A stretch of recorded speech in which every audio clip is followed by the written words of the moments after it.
Respiratory infection থাকে, সাথে তাদের দীর্ঘদিন যেতে যেতে আস্তে আস্তে 20, 30, 35 বছর পরে গিয়ে পালমোনারি হাইপারটেনশন ডেভেলপ করে।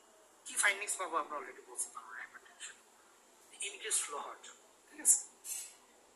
এখন পালমোনারি হাইপারটেনশন ডেভেলপ করলো, তারপরেও কিছু ব্লাড যাবে, কারণ একটা সময় গিয়ে দেখা যাবে কি যে পালমোনারি হাইপারটেনশন হয়ে পালমোনারি প্রেশার এত বেড়ে গেছে যে রাইট ভেন্ট্রিকল ব্লাড আর ওই পাশে পাঠাতেই পারছে না, মানে এত লেফট ভেন্ট্রিকলের বা লেফট অ্যাট্রিয়াম থেকে রাইট অ্যাট্রিয়ামের প্রেশার বেশি। তখন কি হয়, ফ্লোটা শান্টটা রিভার্সাল হয়ে রাইট থেকে লেফটে যায়, এবং তখন এতক্ষণ যেটা ছিল এটা ছিল অ্যাসাইনোটিক ম্যাটার, আর সেটা কনভার্ট হয়ে যায় সাইনোটিক ম্যাটার। সেটাকে আমরা বলি কি আইসেনমেঞ্জার সিনড্রোম। মানে এনি অ্যাসাইনোটিক বা left to right shunt anomaly, সেটা তো সবই অ্যাসাইনোটিক, সাইনোটিক তো না, কিন্তু কোনো কারণে যে শান্ট রিভার্সাল হয়ে রাইট টু লেফটের দিকে চলে যায়, তখন এটার নাম হয়ে যায় কি অ্যাসাইনোটিক অথবা মানে সাইনোটিক অথবা আইসেনমেঞ্জার সিনড্রোম, ঠিক আছে। এখন ওকে, সো আমরা যেটা এখন কি দেখছি যে লেফট রাইট থেকে আরএতে গেলাম, আরবি গেলাম, আরবি থেকে পালমোনারি আর্টারি গেলাম। অ্যাক্টিয়াল সেপ্টাল ডিফেক্টটা আপনাদের কি ইম্পর্টেন্ট, এটা পরীক্ষাতে কিন্তু খুবই পছন্দের জিনিস। প্রথম কথা হলো যেহেতু এলএ এবং আর এর প্রেশারের ডিফারেন্স খুব বেশি না, এই জন্য এই ফ্লোর জন্য আমরা কোনো মারমার পাই না। কিন্তু এলএ এবং আর এর প্রেশার ইকুয়ালাইজেশন হওয়ার কারণে, ঠিক আছে, এবং এই পাশ দিয়ে ফ্লো বেশি হওয়ার কারণে pulmonary component of the heart sound যে এমনিতেই একটু দেরিতে বন্ধ হয়, ঠিক আছে, সেটা আরো বেশি দেরিতে। অর্থাৎ আপনি যখন দেখবেন তখন A2 এবং P2 মাঝখানে গ্যাপটা আরো বাড়বে, এই জন্য আপনি স্প্লিটিংটা আরো ভালো শুনতে পাবেন। এবং এই যে স্প্লিটিংটা, এইটা কিন্তু রেসপিরেশনে চেঞ্জ হবে না, কারণ এলএ এবং আর এর প্রেশার এক হয়ে গেছে। ইন্সপিরেশনে যখন আমরা দেখছিলাম যে ভেনাস রিটার্ন বেশি, এই পেশেন্টের ক্ষেত্রে এরকম থাকবে না। ইন্সপিরেশনে ভেনাস রিটার্ন বেশি হলেও আর এতে এক্সট্রা ফ্লুইড অ্যাড হবে, আর এক্সপিরেশনে এল এর প্রেশার বেশি করে এলএ থেকে ফ্লুইড আবার আর এতে আসবে, সেটা আরবি। সো দুই মেকানিজমে আর এ থেকে আরবি মানে প্রেশার ভলিউম যেটা আছে সেটা অলমোস্ট ফিক্সডই থাকবে। এই জন্য কার্ডিনাল ফিচার আমরা পাবো ওয়াইড এবং fixed splitting of the second heart sound, এটা cardinal feature atrial septal defect, ঠিক আছে। এর সাথে আমরা দেখি যে এর সাথে আমরা কি পাবো, এর সাথে যেহেতু এই extra amount of blood continue pulmonary artery দিয়ে যাচ্ছে, সো আমরা এখানে একটা systolic flow murmur through the pulmonary stenosis. কিন্তু এই পেশেন্টে যখন পালমোনারি হাইপারটেনশন যদি ডেভেলপ করে, তাহলে পালমোনারি হাইপারটেনশনের ওই সব ফিচার আমরা পাবো যেগুলো আমরা পড়ছি। তারপরে যদি পেশেন্টের আইসেগমেন্টটা ডেভেলপ করে, অন্যান্য শান্ট অ্যানোমালির মধ্যে এই ক্ষেত্রে আমরা সাইনোসিস পাবো, ক্লাবিং পাবো, পালমোনারি প্লাস পালমোনারি হাইপারটেনশনের ফিচারগুলো পাবো, যেহেতু শান্ট পড়ে গেছে, স্যাচুরেশন তখন কমে যাবে 85 এর নিচে নেমে যাবে। সো এই ধরনের পেশেন্ট আমরা কি করবো, প্রথমে একটা ইসিজি করবো। ইসিজিতে আমরা আরবিবির সাথে রাইট এক্সিস ডেভিয়েশন পাইলে তখন আমরা এটা বলবো অস্টিয়াম সেকেন্ডাম ভ্যারাইটি। কিন্তু আরবিবির সাথে যদি লেফট এক্সিস ডেভিয়েশন থাকে তাহলে আমরা বলবো অস্টিয়াম প্রাইমাম ভ্যারাইটি। এবং আরো ইন্টারেস্টিং জিনিস হলো যে ইসিজির পরে আপনি যখন সন্দেহ আপনি করবেন একটা ইকো। ইকোতে আপনার কালার ডপলার ইকো, যেহেতু আমি বলছিলাম আগে যে কালার ডপলার ইকোতে আপনার এটা ডায়াগনোসিসটা অলমোস্ট কনফার্ম করে দিবেন, কিন্তু আপনি আরো কনফার্ম হবেন যদি কনফিউশন থাকে ট্রান্সফিজিবিলিটি, একদম এসডি সাইজ কতটুকু কোন জায়গা থেকে কতটুকু কি আছে সবই পাবেন। তাই আপনি যখন এগুলো পাবেন, এখানে দুইটা অপশন আছে, একটা হলো যে ইন্টারভেনশনের উপায়, এখানে একটা বোতাম লাগাই দিয়েছে আপনার বোতাম বা ডিভাইস, সো ডিভাইস দিয়ে ক্লোজ করতে পারেন অথবা সার্জারি করতে পারেন, যতক্ষণ না পর্যন্ত পেশেন্টের পালমোনারি হাইপারটেনশন আইসেনমেঞ্জার ডেভেলপ করছে। একবার যদি আইসেনমেঞ্জার ডেভেলপ করে যায় যে কোনো শান্টের মধ্যে, আইসেনমেঞ্জার সিনড্রোম যদি ডেভেলপ করে যায় তখন আর আপনি কোনো সার্জারি করতে পারবেন না। তখন আপনাকে যেটা করতে হবে আইসেনমেঞ্জার সিনড্রোম মানে হার্ট লাং ট্রান্সপ্লান্টেশন। এটা বাংলাদেশে হয় না, এটা হয় না বলে আমরা কখনোই মানি অলমোস্ট ইম্পসিবল, আমরা palliative management heart lung transplantation. তাহলে এখন দেখেন যে আমরা একটা লেফট রাইট হার্ট করছি, সেটা হলো অ্যাক্টিয়াল septal defect. Same pathophysiology same thing, everything same থাকবে। সেটা যদি ডাক্টাস আর্টারিওসিস মানে অ্যাওর্টা এবং পালমোনারি আর্টারির মধ্যে হয়, এলএ আর এর মধ্যে না থাকে, তখন সেটাকে আমরা বলছি পেটেন্ট ডাক্টাস আর্টারিওসিস, যেটা নরমালি আমাদের জাস্ট আফটার ক্লোজ হওয়ার কথা কিন্তু কোনো কারণে হয়। যেহেতু একটা সিস্টেম করে যে অ্যাওর্টার প্রেশার সিস্টোলেও বেশি ডায়াস্টোলেও বেশি বলছে পালমোনারি আর্টারি, এই জন্য কন্টিনিউয়াস একটা মারমার এখানে পাওয়া যায়, এবং মারমারটাকে বলে বেশিনারি মারমার, কন্টিনিউয়াস একটা বেশিনারি মারমার পাওয়া যায়, ঠিক আছে। এবং এখানে কি হবে, আপনি যখন পালমোনারি আর্টারিতে আসবে সেই ব্লাড বারবার কোথায় যাবে, এলএতে যাবে, এলবিতে যাবে, সেটা থেকে অ্যাওর্টা দিয়ে আবার কিছু ব্লাড পালমোনারি আর্টারি, সো এটা কন্টিনিউ একটা হার্ট লাংসের মধ্যেই সে ঘুরতে থাকবে, হার্টের মধ্যে ঘুরতে থাকবে। এই জন্য দেখেন এলএলবি ডাইলেটেড হয়ে গেছে, এলএ ডাইলেটেড হয়ে গেছে, ঠিক আছে, due to volume mobile feature পাবেন। আর সবচেয়ে ইম্পর্টেন্ট হলো কন্টিনিউয়াস বেশিনারি মারমার পাবেন। এবং একই সাথে পেশেন্ট যখন পালমোনারি হাইপারটেনশন আইসেনমেন্ট ডেভেলপ করে তখন তার ফিচার পাবেন। এক্ষেত্রে আমাদের ডায়াগনোসিস কি একই কথা, এখানে ইসিজিতে আপনি এলপি ভলিউম মোবাইলের ফিচার পেতে পারেন, আর এএসডির মতো আমরা এরকম স্পেসিফিক কোনো ফিচার পাই না। এক্ষেত্রে যেটা করতে হবে একটা বারবার করে আপনি ইকো করবেন এবং ইকোতে আপনার ডায়াগনোসিসটা কনফার্ম করবেন, কালার টপলারি। ট্রিটমেন্ট আবার একই, আপনি ডিভাইস ডিভাইস বা তার দিয়ে বন্ধ করতে পারেন, তাহলে সার্জারি করতে হবে। ঠিক আছে, পিএইচডির ক্ষেত্রে হচ্ছে একই কথা। শুধু এখানে কি হচ্ছে, পিএইচডির ক্ষেত্রে দেখেন আর এ এল এল দুইটাই গাড়ি দেখাবে, কারণ এখানে রাইট ভেন্ট্রিকুলেও ভলিউম ওভারলোড হচ্ছে, সেই ব্লাড পালমোনারি আর্টারিতে হচ্ছে ভলিউম ওভারলোড হচ্ছে, এলএতে ফেরত আসছে ভলিউম ওভারলোড হচ্ছে, এলপিতে। পিডিএতে কিন্তু সরি, পিডিএতে কিন্তু রাইট ভেন্ট্রিকুলে কোনো এক্সেসিভ ভলিউম যাচ্ছিল না, এই জন্য পিডিএতে কখনোই আরভি ওভারলোড বা আরভি ডাইলেটেড হবে না। কিন্তু পিএইচডিতে কিন্তু আমরা এলভি এবং আরভি দুইটাই ওভারলোড পাচ্ছি। সেটা হলো পিএইচডি একটা features of ventricular septal defect. একই কথা আমরা এখানে একটা কন্টিনিউয়াস, আমরা এখানে একটা প্যানসিস্টোলিক মানবার পাবো লাইক এমআর এবং টিআর, এবং তার সাথে যদি পেশেন্টের ফিচার্স অফ পালমোনারি হাইপারটেনশন থাকে, হাইপারটেনশন এবং আইসিএমএস থাকে তার ফিচার, এক্ষেত্রেও আমরা সার্জারি ওপেন সার্জারি করে ক্লোজ করতে পারি, অথবা একটা প্যাচ দিয়ে এটা বন্ধ করে দিই, প্যাচ রিপেয়ার পেরিকার্ডিয়াল প্যাচ, যেটা আপনার সুবিধা। সো এইগুলো ছিল লেফট টু রাইট শান্ট, অথবা আমাদের যেটা বলি আমরা অ্যাসাইনোটিক হার্ট ডিজিজ এর বিভিন্ন ভ্যারাইটি এবং তার ট্রিটমেন্ট অ্যাপ্রোচ। তো দেখেন সবার ক্ষেত্রে আসলে ম্যানেজমেন্টটা কিছুটা একই রকম, জাস্ট সাইন সিম্পটমও কিছু একই রকম, ওই চেস্ট পেইন, ডিসনিয়া, সিনকোপ ইত্যাদি হবে। তবে এখানে কিছু ইম্পর্টেন্ট জিনিস আছে, যেমন ভেন্ট্রিকুলার সেপ্টাল ডিফেক্ট যেটা, এটা হলো most common congenital heart disease. Acyanotic heart ডিজিজের মধ্যে এটা সবচেয়ে কমন, এমনি কনজেনিটাল হার্ট ডিজিজের মধ্যে এটা সবচেয়ে কমন। অন্যদিকে সাইনোটিক হার্ট ডিজিজের মধ্যে সবচেয়ে কমন হলো টেট্রালজি অফ ফ্যালট বা টফ, যেটা একটা আসলে মাল্টিপল প্রবলেম থাকে। এখানে সবচেয়ে কি প্রবলেম থাকে, তার পালমোনারি ভালভ স্টেনোসিস থাকে। সো পালমোনারি ভালভ যখন স্টেনোসিস থাকে, রাইট ভেন্ট্রিকল কি করে, কন্টিনিউয়াস একটা এক্সেসিভ আফটারলোড এগেইনস্ট ব্লাড পাঠাতে সে কি হয়ে যায়, রাইট ভেন্ট্রিকুলার হাইপারট্রফি করা হয়েছে। এবং এইটা স্টেনোসিস থাকার কারণে, যেহেতু ফ্রম দ্য বার্থ এটাই হচ্ছে, বাই বর্ন এটা হচ্ছে, সো রাইট ভেন্ট্রিকল সেই ব্লাডটাকে কোথায় পাঠাতে থাকে, লেফট ভেন্ট্রিকল সেটা থেকে আউটটা দিয়ে ব্লাড সিস্টেমে যায়, সে আর পালমোনারি সার্কুলেশনে যেতেই পারে না, কিছু মানে খুব অল্প কিছু করতে পারে। সেই কারণে যেহেতু কন্টিনিউ একটা ফ্লো হয়, ভেন্ট্রিকুলার সেপ্টামটা ঠিকমতো ফর্মেশনই হয় না, এবং সেপ্টামের যে উপরের পোর্শন সেটা আসে এন্ডোকার্ডিয়াল পোর্শন থেকে, তার এসে বসার কথা কি যেখানে, যেহেতু সেপ্টাম ফর্মেশন হয় না, এন্ডোকার্ডিয়াল পোর্শন এবং এআরটি কাজ কোথায় বসবে বুঝতে পারে। তখন এই কারণে এটা এআরটি কাজটা কি হয়, ঠিকমতো এলভিতে না বসে মাঝামাঝি বসে, তার জন্য দেখা যায় কি যে ওভার রাইডিং এআরটা হয়, মানে লেফট ভেন্ট্রিকলটা এই লেফট এই সরি এআরটাটা যেটা টোটালি লেফট ভেন্ট্রিকল থেকে আসার কথা, সেটা দেখা যায় কিছুটা লেফট ভেন্ট্রিকল থেকে বসে, কিছুটা রাইট ভেন্ট্রিকল থেকে বসে, এবং রাইট ভেন্ট্রিকল থেকেও কিছু ব্লাড ডিরেক্ট এআরটাতে যায়, লেফট ভেন্ট্রিকল থেকে কিছু ব্লাড এআরটাতে যায়। ঠিক আছে, সো এই জন্য পেশেন্ট সাইনোসিস নিয়ে প্রেজেন্ট করে টেট্রালজি অফ ফ্যালট বা টফ, যে চারটা কি অ্যাবনর্মালিটি কি আছে এটা পরীক্ষাতে আসে।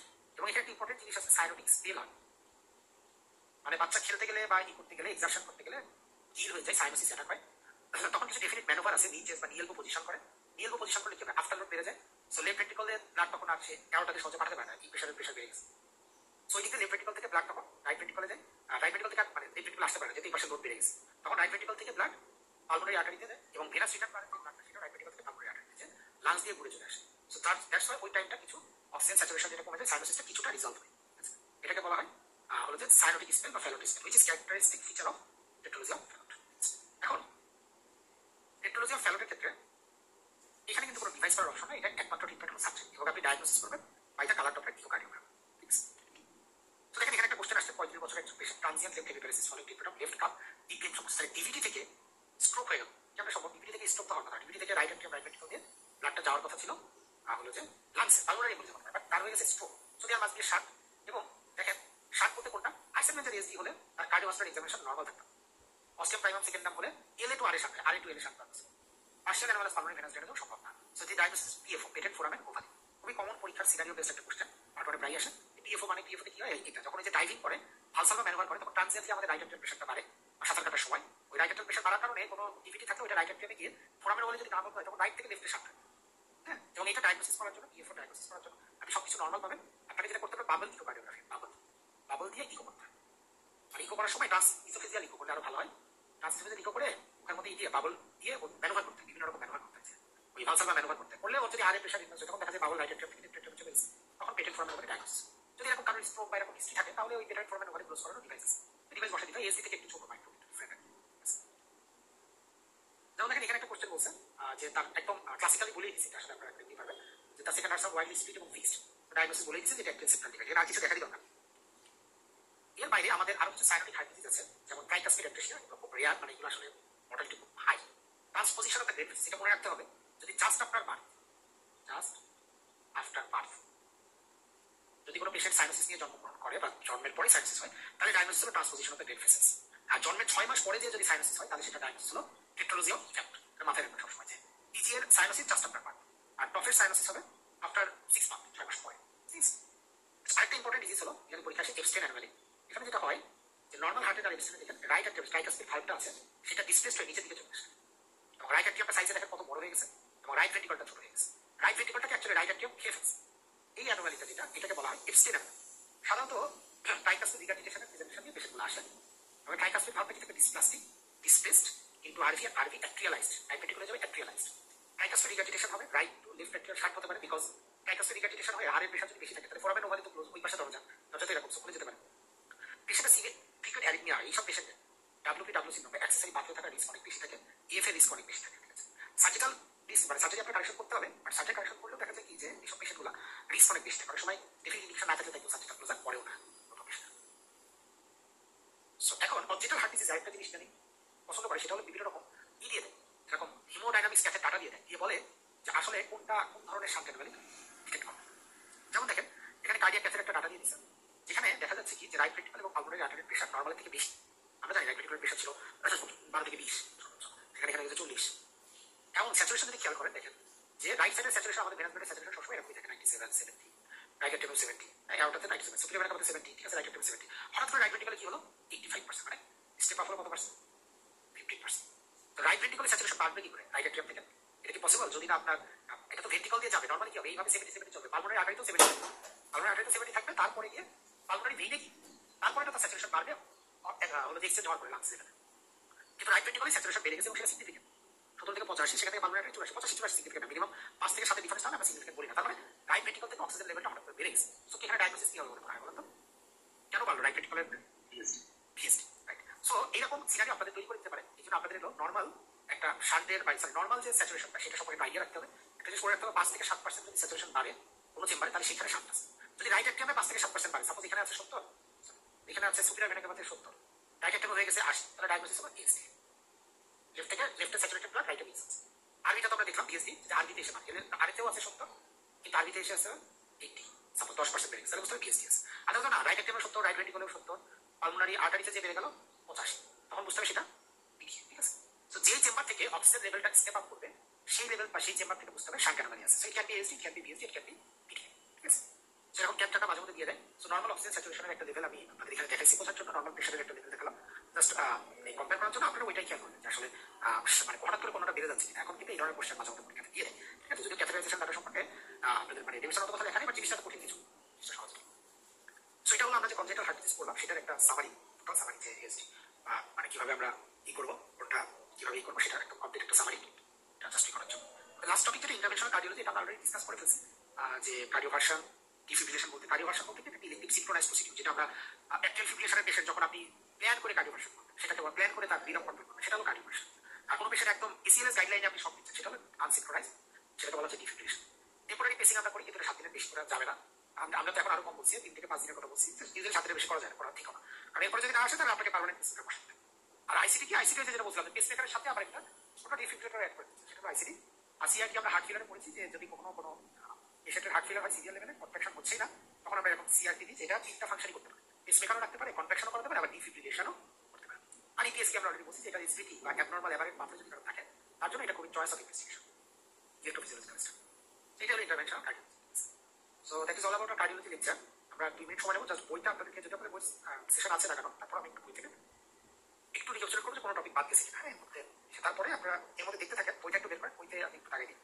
আর এরপরে আপনারা একটু দেখেন যে আপনাদের আর কোনো কোয়ারি আছে রিলেটেড টু প্রিভিয়াস লেকচার আর রিলেটেড টু আজকের লেকচার।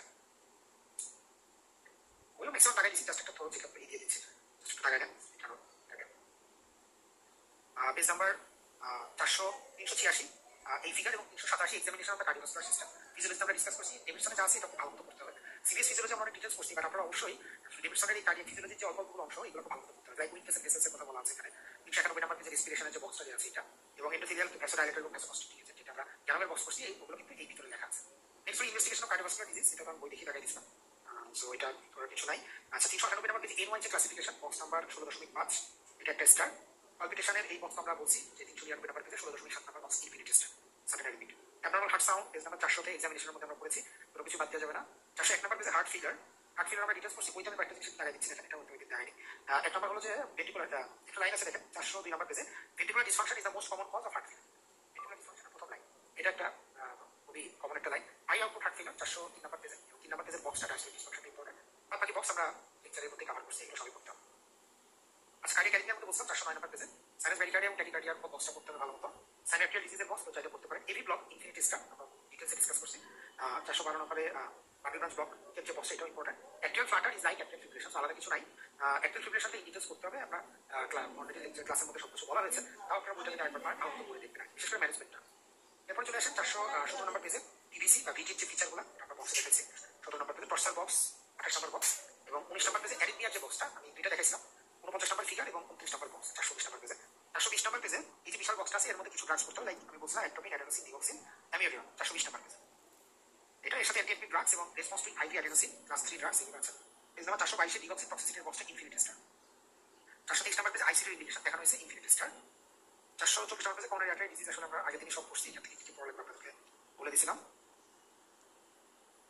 আচ্ছা 440 নম্বর পেজে খুবই ছোট বক্স, কিন্তু এটা আপনারা ইগনোর করে পারেন, পড়া হয় না। হ্যাঁ 440 নম্বর পেজে 54 নম্বর box, major risk factors for cardiac complications of non cardiac surgery. এটা কিন্তু একটা এমসিকিউ মাঝে মধ্যে আসতে পারে, এসবি আসার পসিবিলিটি নাই, এমসিকিউ আসতে পারে।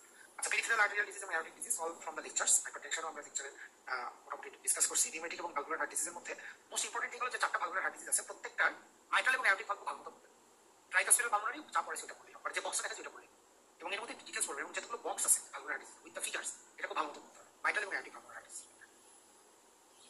ইনফেক্টিভ এন্ডোকার্ডিটিস আমরা আগের দিন সব ক্লাসে করছিলাম, অ্যান্টিবায়োটিক কিভাবে করলাম, কিভাবে দিব। প্লাস কনজেনিটাল হার্ট ডিজিজে দেখেন 467 নম্বর পেজে incidence and relative frequency of congenital heart disease, 99 number box. এখান থেকে যে কোশ্চেনটা আসে বলছি আপনাদের, কমনেস্ট কনজেনিটাল হার্ট ডিজিজ কোনটা, কমনেস্ট অ্যাসাইনোটিক হার্ট ডিজিজ কোনটা, কমনেস্ট সাইনোটিক হার্ট ডিজিজ কোনটা। এবং কনজেনিটাল হার্ট ডিজিজের প্রেজেন্টেশনের একটা বক্স আছে, ডান পাশে পালমোনারি হাইপারটেনশন আর আইসোমেন্টাল সিনড্রোম নিয়ে বলা আছে, এটা আমরা ডিসকাস করছি। In details PTA, ASD, VSD, proof এবং কোয়ার্টেশন হবে, এগুলো একটু পড়তে পারলে ভালো হয়। সাথে 472 নম্বর পেজে ইনস্ট্যান্ট অ্যানোমালি, আমরা সবাই ডিসকাস করছি। লাস্টে মায়োকার্ডাইটিসের বক্সটা যদি কেউ চান, আগে দিন বলছিলাম কার্ডিওমায়োপ্যাথি আগে থেকে ডিসকাস করা হয়েছে, পেরিকার্ডিয়াল ডিজিজ তো যথেষ্ট ভালোভাবে ডিসকাস করা হচ্ছে। So this is all about cardiovascular system বা কার্ডিওলজি। এবং কোশ্চেন ম্যাক্সিমাম সব আপনারা ডিভিশন থেকেই পাবেন, ফিজিওলজি থেকে একটা দুটো কোশ্চেন পেতে পারেন, সেটাও ডিভিশন মানে কনসেপ্ট ক্লিয়ার থাকলে এমনিতেই অ্যান্সার দিতে পারেন, ঠিক আছে। সো দেখেন, আর টোটাল 3 ক্লাসে বা কার্ডিওলজির কোনো ইসে আপনাদের কোনো কোয়ারি আছে কিনা, এনিথিং যদি আপনার কনফিউশন থাকে তাহলে আজ করতে পারেন, তাহলে আপনার ক্লাসটা ডিসমিস করে দেবেন।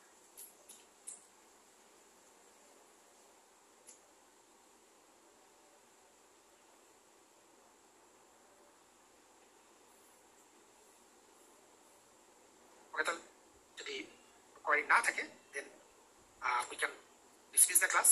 Thank you for your cooperation. এবং আপনারা একটু ফোকাস রাখবেন এসবি এর দিকে, কার্ডিওলজির এসবি এর দিকে বেশি ফোকাস রাখবেন, এসবি এর গুলো কিন্তু পারতেই হবে, এটা মনে রাখবেন। যেভাবে পড়ানো হয়েছে এসবি খুব বেশি আনকমন আসে না, এবার এমআই এবং এমআর ইনফিরিয়র এমআই টেমআই এগুলো থেকে আসছিল, আপনাদের পরীক্ষাতেও এসবি নিয়ে খুব বেশি ওরা ঝামেলা করবে না, আই হোপ আপনারা কমনই পাবেন। সো এসবি এর দিকে একটু ফোকাস করবেন, এসবি টপিকগুলোর দিকে ফোকাস করবেন, ইম্পর্টেন্ট টপিকগুলোর দিকে ফোকাস করবেন, আর রিপিটেডলি পড়বেন, নাহলে বুঝবেন। Thank you all for your patience hearing and for cooperating in the class.